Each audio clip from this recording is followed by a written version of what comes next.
ഇവരെ വെച്ച് തന്നെ തുടങ്ങാം. ഒരു രണ്ടുപേരെയും ജഡ്ജിങ്ങിനെ കുറിച്ച്. എൻ്റെ ജീവിതത്തിലെ ആദ്യത്തെ ഫാഷൻ ഷോ ആണ് ഞാൻ ഇവിടെ ഫ്രണ്ടിൽ നിന്ന് കണ്ടത്. തിരിച്ചറിവും ഒരു പാഠം എന്ന് വെച്ച് കഴിഞ്ഞാൽ ആഴ്ചക്ക് ഫാഷൻ ഷോ കാണണം എവിടെയെങ്കിലും പോയിട്ട്.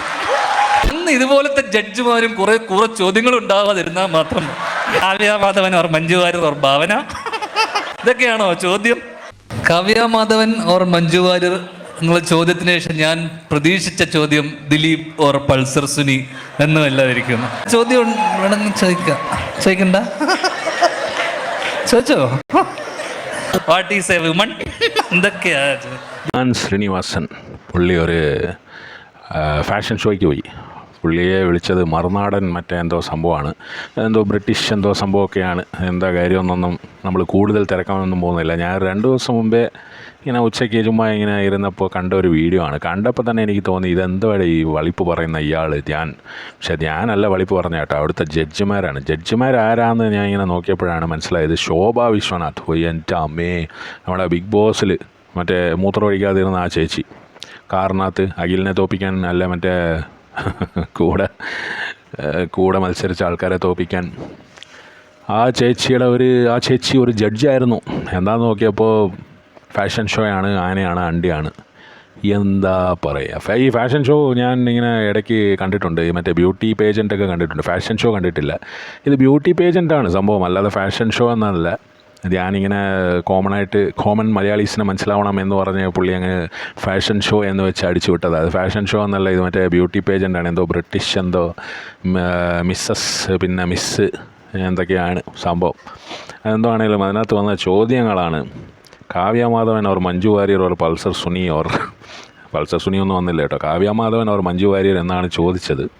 ഇതിൽ ആരെ ചൂസ് ചെയ്യും എന്ന് പറഞ്ഞൊരു ഇതിനകത്ത് മത്സരിച്ച ഒരു വ്യക്തിയോട് ചോദിച്ചു. അപ്പോൾ ആ പുള്ളിക്കാരി നല്ല രീതിയിലൊരു മറുപടി പറഞ്ഞു. 2 പേരെയും എനിക്കിഷ്ടമാണ്, രണ്ടും ഭയങ്കര സംഭവമാണ്. പക്ഷേ അവസാനം മഞ്ജു വാര്യർക്ക് ആണ് സപ്പോർട്ട് അവർ പറഞ്ഞത്. എന്തിനാണ് ഇങ്ങനത്തെ അലവലാതി ചോദ്യമൊക്കെ ചോദിക്കുന്നത്? അതൊരു മറ്റേ ബ്യൂട്ടി പേജൻ്റ് ആണെങ്കിലും എന്ത് ഇതാണേലും ഇതിനകത്ത് ധ്യാൻ പറയുന്നുണ്ട് വാട്ട് ഈസ് എ വുമൺ, ഇതൊക്കെയാണോ ചോദ്യം?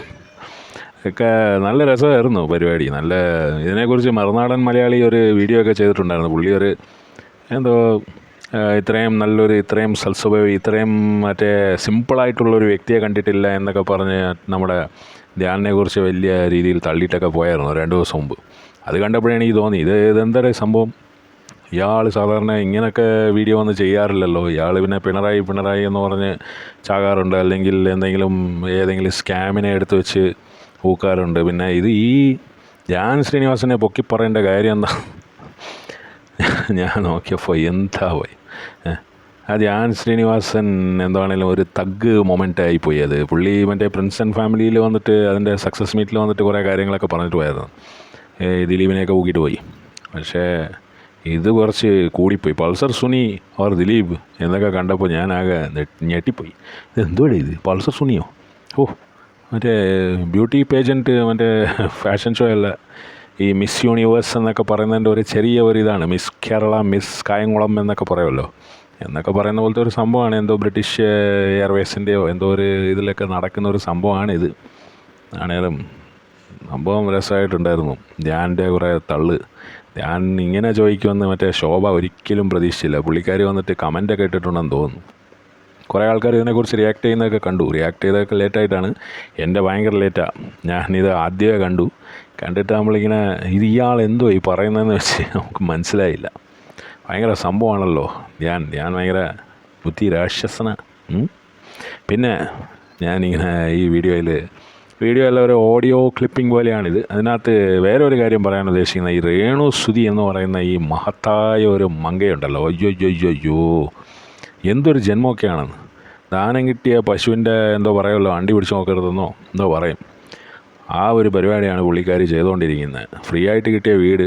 എനിക്ക് തോന്നുന്നു ആദ്യത്തെ മോൻ, നമ്മുടെ കൊല്ലം സുധിയുടെ ആദ്യത്തെ മോന് നല്ല രീതിയിൽ പുള്ളിക്കാരന് പണി വെക്കാൻ അറിയാം.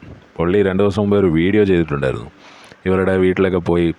ഇപ്പോൾ ഇവരുടെ വീട്ടിലൊരു അതിഥിയെ പോലെയാണ് പുള്ളി പോകുന്നത്. ആ വീട് ശരിക്കും ആ പയ്യന് വേണ്ടി വെച്ച് കൊടുത്താൽ ആ പയ്യന് വേണ്ടിയും. ഈ രേണു സുധി എന്ന് പറയുന്നത് 2ാമത്തെ 3ാമത്തെ 5ാമത്തെ ഒക്കെയാണ് ഭാര്യ എന്ന് പറയുന്ന സംഭവം. ലിവിങ് ടുഗെദറൊക്കെയാണ് പുള്ളിക്കാരിക്ക് ഇഷ്ടം. അതെന്തുവാണേലും അങ്ങനെ പോട്ടെ, അത് നമുക്ക് കാര്യമുള്ള ഒരു കാര്യമല്ല. എന്തുവാണേലും ഈ സുധിയുടെ പേരും വെച്ചുകൊണ്ട് അയാളുടെ ട്രോഫിയൊക്കെ എടുത്ത് മറ്റേ കട്ടിലിൻ്റെ അടിയിൽ ഞാൻ സൂക്ഷിച്ച് വെച്ചതാണെന്ന്. ഓഹ് എൻ്റെ അമ്മയെ.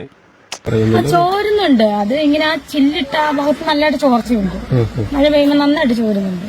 അത് കിട്ടിയ വീടിനെ കുറിച്ച് പറയുന്നത്, വീട് ചോരുന്നുണ്ട് എന്നുള്ളത് സത്യത്തിൽ അതൊരു പച്ചക്കള്ളമാണ്. ആ വീട് ചോരുന്നില്ല.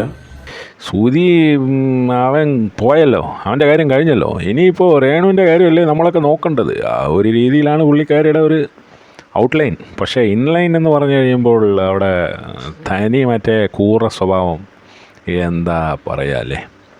സുധിയുടെ മോന് പുല്ല് വില. ആദ്യത്തെ മറ്റേ മോനെ, ആ ചെക്കൻ്റെ പേരും ഇവരുടെ പേരും ഒന്നും ഞാൻ പറയാൻ ഉദ്ദേശിക്കുന്നില്ല. ഈ ഇവരുടെ മോൻ്റെ പേരും ആ ചെക്കൻ്റെ പേരൊന്നും എന്തെങ്കിലുമൊക്കെ ആവട്ടെ. പക്ഷേ കാണിക്കുന്നത് അമ്മാതിരി തെണ്ടിത്തരവാണ്. കുറേ ആൾക്കാർ എതിരെ മറ്റേ ഏതോ കേസ് കൊടുത്തിട്ടുണ്ടെന്നോ എന്തൊക്കെ കേൾക്കുന്നുണ്ട്. എന്താ അല്ലേ, ഫ്രീ ആയിട്ട് വെച്ച് കൊടുത്ത ഒരു വീട് ഇപ്പം ഇങ്ങനെ അത് ക്ലീൻ ചെയ്യാൻ പോലും സമയമില്ലെന്ന് തോന്നുന്നു. കാരണം ഫുള്ള് റീൽസാണ്. മറ്റേ ഭയങ്കര സംഭവമാണ്. ബോഡി ഷേമിങ് പരിപാടികളൊക്കെ ഇല്ലായിരുന്നെങ്കിലുണ്ടല്ലോ രേണുസുതി ഒളിക്കുന്ന സ്ഥലം നമുക്കൊരിക്കലും കണ്ടുപിടിക്കാൻ പറ്റില്ല. അമ്മാതിരി സ്ഥലത്തായിരിക്കും ഒളിക്കുന്നത്. കാരണം ആൾക്കാർ പറയുന്ന പള്ള് കേൾക്കാൻ പെറ്റ തള്ള സഹിക്കില്ല എന്നൊക്കെ പറഞ്ഞ പോലെ.